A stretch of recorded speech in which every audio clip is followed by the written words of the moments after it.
கஞ்சத்தனம் கூடாதுமா. கஞ்சத்தனம் என்பது என்ன விஷயம்? கஞ்சத்தனம், நிறைய பணம் இருக்கும் சார். நாய்கிட்ட தேங்காய் கிடச்சா என்ன நடக்குமா?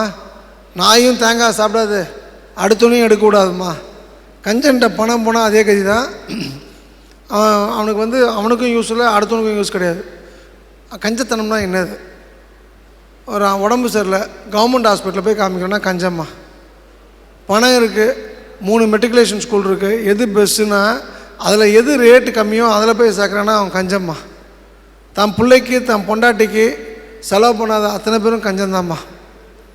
யார் கஞ்சன்னு தெரியுமா சார்? யார் மிடில் கிளாஸ் மென்டாலிட்டி இருக்கான்னு தெரியுமாம்மா? கஞ்சனுக்கு அடுத்து இன்னொரு விஷயம் பேசுகிறேன். பற்றாக்குறை மனநிலையோடு பழகக்கூடிய மனிதர்கள் தெரியுமா? அதில் ஒருத்தர் நான் சொல்கிறேன் கேட்டுங்க. ஹோட்டலுக்கு போய் சாப்பிடக்கூடியவங்களாம் இருக்கீங்களா? இங்கே போகிறவங்க எனக்கு சூப்பு வேணும்னா சூப்பு ஆர்டர் பண்ணணும். அதை விட்டுட்டு மெனு கார்டை பார்த்து சூப்பு 125 ரூபாவா ரேட்டு பார்க்குறேன்னா அவன் பற்றாக்குறை மனநிலை உள்ளவன். உங்களுக்கு எதுக்காக போயிருக்கீங்க? ஹோட்டலுக்கு சாப்பிட போயிருக்கீங்க, அப்போ சாப்பிட்டுட்டு போங்க. ஏன் ரேட்டை பார்க்கணும்? பில்லை செக் பண்ணுறவன் பற்றாக்குறை மனநிலை உள்ளவன். பில்லை ஏன் செக் பண்ணுவாங்க? அவன் தப்பு பண்ணிவிடுவான், குறைச்சி போட்டிருப்பான்னு யாரும் பார்க்கறதில்ல, கூட்டி போட்டிருப்பான்னு தான் பார்ப்பாங்க சார். ஸோ அவனுக்கு நிச்சயமாக பில்லை ஒரு வாட்டியாவது தப்பு வரும் சார். இது பொதுவாக சாராய கட்டில் அந்த பார்லலாம் பெக்கு சாப்பிடும்போது தான் அந்த பிரச்சனை வரும். எனக்கு பொறுத்த வரைக்கும் நான் சொல்கிறேன் சார், நான் உழைச்ச பணம் சார், என்னை யாரும் திருட முடியாது. அப்படி ஒரு காலம் அவன் தப்பாக பில் போட்டானா எனக்கு எப்படி அது தப்புன்னு தெரியும்?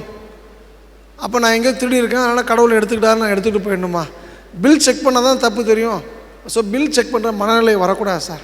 அப்போ கஞ்சன்றது ஒரு விஷயம், அப்புறம் சந்தேகம்ன்றது ஒரு விஷயம். இது ரெண்டும் ஒன்றோட ஒன்று பின்றி பிணைந்தது சார். அப்போ இந்த இடத்துல ஹோட்டலுக்கு போனால் நல்லா சாப்பிடுங்க. ஃபேமிலியோடு போகிறீங்கன்னா அந்த பணத்தை பார்க்காதீங்க. பொண்டாட்டிக்குன்னும் போது அல்டிமேட். இப்போ என் நண்பர் ஒருத்தர் உண்டு, இந்த நாமக்கல்லை சேர்ந்தவர், எங்கள் வாஸ்து டீமில். நான் பொதுவாக ஒரு ஒரு சேஞ்சுக்கு கிராமத்துலலாம் கிளாஸுக்கு வராங்கன்னும் போது அவங்க ஃபேமிலியும் இந்த 5 ஸ்டார் ஹோட்டல்லாம் என்ஜாய் பண்ணோம். 5 ஸ்டார் ஹோட்டல் தான் கிளாஸ் எடுப்போம்மா, என்ஜாய் பண்ணட்டும்னு சொல்லிவிட்டு ரூம் நார்மலாக இவங்க எங்கே தங்குறாங்களோ அதே ரூமை அவங்க ஃபேமிலிக்கும் நான் என் சொந்த காசாக தங்க வைப்பேன். ஒரு நண்பர், அவருக்கு ஒரு மனைவி 2 பெண் குழந்தைகள். அவர் நான் ஃப்ளைட்டில் கூப்பிட்டு வாங்கன்னு சொல்கிறேன்.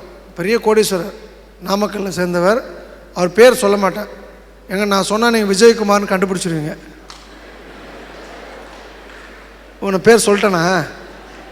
விஜயகுமார் இல்லைம்மா, நீங்கள் நினைக்கிற தப்பு. அவர் குள்ளமாக இருப்பார்னு எனக்கு எப்படி இருப்பார்னா குள்ளமாக இருப்பார்னு நான் சொல்ல மாட்டேன். அவங்க ஒய்ஃப் பேர் கேட்குறீங்க தங்கம், அவங்க பேர் மாலதின்னு நான் சொல்ல மாட்டேன், சரிங்களா? அவர் என்ன பண்ணுறாருன்னா பெரிய கோடீஸ்வரர். அவர் என்னப்பா ஃப்ளைட்டில் கூட்டு இல்லையா சார்? 5000 ரூபாய் சார். என் பொண்டாட்டிக்காக டிக்கெட் எடுக்க சொன்னேன், உன் பொண்டாட்டிக்கு தானே சொன்னேன், அது இன்னொரு நாள் பார்த்துக்கலாம், 1000 ரூபாய் 2000 ரூபாய் இருக்கும்போது பார்த்துக்கலாம்.